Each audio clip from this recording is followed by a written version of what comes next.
What they learn at this stage in the prep school will be with them forever.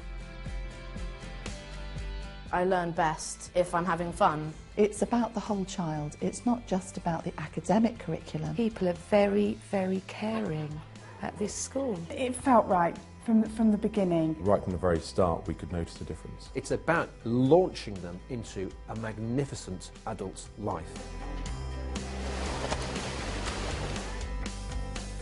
From looking around the school and just gauging the atmosphere, you sense a very real purpose. Confidence is everything. When children are growing up, the last thing they want to do is not to feel confident in school, not to feel happy with their friends, happy with their lessons, and happy with the whole concept of education at that age. There's something for everybody, and the ethos and the things we value are encouraging everybody to recognise their true talents and work with their true strengths.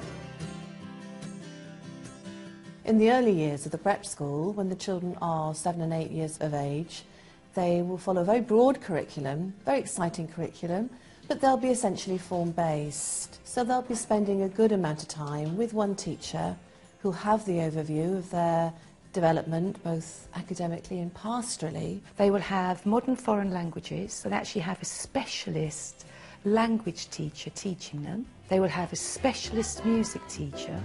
They'll have a specialist sports teacher.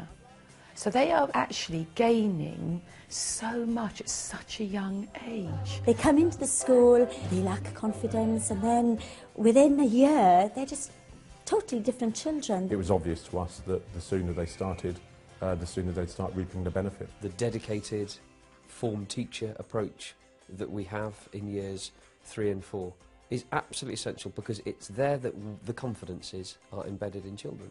They encourage you quite well. All the teachers are really kind. I've got the bronze badge and I've got 173 house points. I did play hockey, but now I'm playing netball. To get your gold badge, you need 450.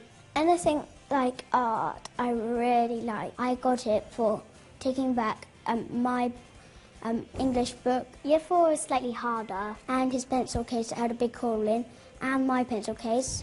I do like the 4 times table required. All his stuff fell out, and then I tidied it all up, and then Mrs. Lewis saw me, and then she gave me a golden moment.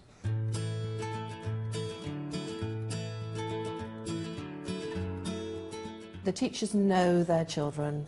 They know their strengths, the areas for their development, and they know how best to meet the needs of the children in their care. Some children don't have confidence right from the beginning, but we have very small classes. We can give children more independent support. The school picked up on her strengths and weaknesses very, very early on. She was allowed just to be herself, really, and that was really important for me. Once we'd come and had a look around, you get a bit hooked. I already knew some children that came to the school, and I was impressed with the kind of people that they were. The teachers made it really easy for them all to just settle in. We had 2 taster days at the school, and that was when we knew it's going to be the right school for him. We wanted him to come here, but the most important thing was that Edward needed to be happy that this was the right school for him. I saw a change probably within a month.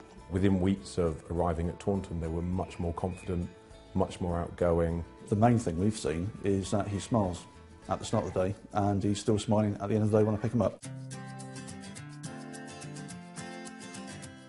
As the children move on and up the school, then their curriculum becomes increasingly broad and the challenges increase. Teaching has got to be innovative, fresh, enjoyable, so the children develop a real love for learning. What we're trying to do is give them the confidence and the skills that they'll use throughout their everyday lives. We're always looking ahead in terms of that preparation. Every child should be feeling comfortable and confident. They're excited about learning. It's not a negative thing. It's cool to learn. When they go into a maths lesson, they don't want to be told to turn to page 38 and to carry on with what they were doing last time. Our maths teacher, Mr. Hornsby. Yeah, he does great slideshows. Yeah, very enthusiastic. He's very, very enthusiastic. He makes slideshows for maths. Makes it so much more fun. A variety of approaches is the key to success. We've introduced thinking maps, which we use across the whole curriculum, which basically stimulate the thoughts of each child dependent on the activity. By actually framing their thinking in set ways to start with, they're then able to progress on from there and put their ideas more coherently together. It helps them learn it because they can see it in different ways. It's not all just about writing the answers down. Actually, what we want to see in classes, we want to see those little explosions of thought. That's the most important thing. When you see a pupil that finds a problem particularly hard, all of a sudden they understand it. The light bulb switches on and they get it. For me, that's a buzz. The amount you can learn outside the classroom is just enormous. It makes such a difference to how they learn. If they experience it first and then brought back into the classroom, their work's much better. The experience they can gain from all of the trips that we have here at the school all lead on to the same thing, about children making decisions. We went on a choir tour to Vienna when we did singing in the cathedrals, which was really fun. The best trip I've been on was the Ardèche in France. It's a camping trip where we sleep in teepees. We went canoeing and canyoning in the ravines. That was great. The opportunities they get here to expand are huge. I massively envy them if it's PC to envy your pupils, their educational opportunities in all areas of school life. There's like about 20 activities you can pick from, and like each for like different years and stuff. There's such a variety of different clubs, from fencing through to cooking to Mandarin. As a club after school I do parkour. Yesterday I was doing rugby sevens. They have great sport to participate in. There's loads of speech and drama and music, and there's choirs. It's just as cool to be in the choir as it is to be in a first team cricket. Guitar groups, string ensemble. Being adamant that I couldn't play anything, I'm first team hockey and rugby. They don't use the word I can't, they use the word I can, or they use the words I'll give it a go. I don't think I would have been able to do that without the teachers saying give it a go and try your best. The teachers really make sure that you try to have a go at everything, so that we really build up our confidence.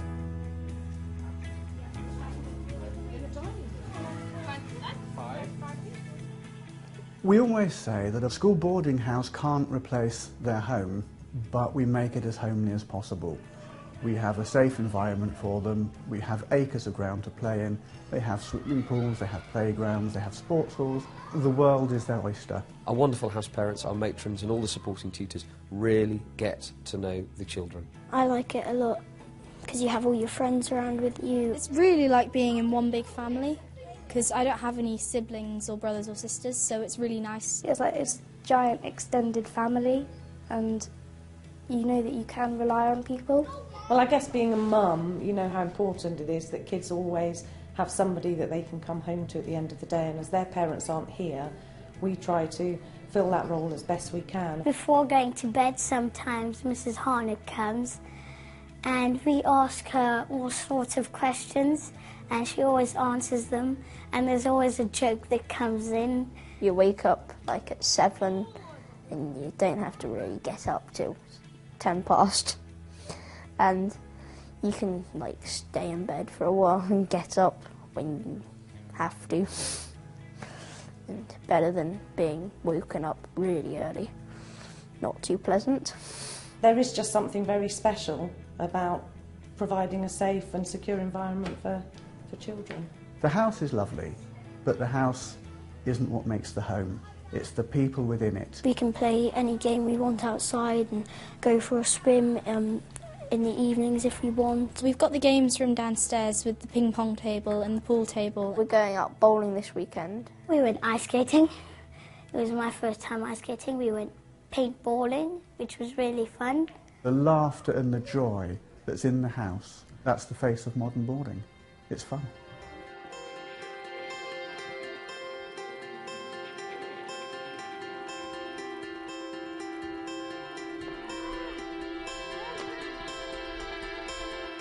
Children just enjoying their education, just seizing their opportunities and thriving in this environment is such a wonderful thing to be a part of. I'm privileged to work in this school because of the children. That's my first priority. They are absolutely wonderful.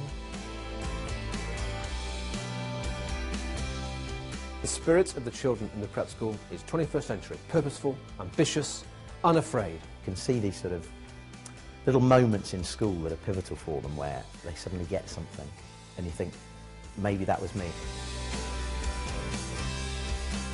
Whatever I prepare, I know that they're going to just take it away and take it beyond what I expect of them. I go out into the playground and I just get open-armed enthusiasm and joy for life. There's a real sense of togetherness and community. It's a very family-orientated environment. This school almost feels like a favourite aunt and uncle. I can see the benefits, I can see the difference. Every day they're smiling, they're enthusiastic, they love learning. There's nothing better than to see a child actually enjoying himself at school. This place has no stuffiness. It's just a great, great school. The school's pretty much the best school ever. Yeah. It's just really fun and lots of opportunities. It's just a happy place to be. It's just so kind. You're all one big family. No parent could really want for anything more.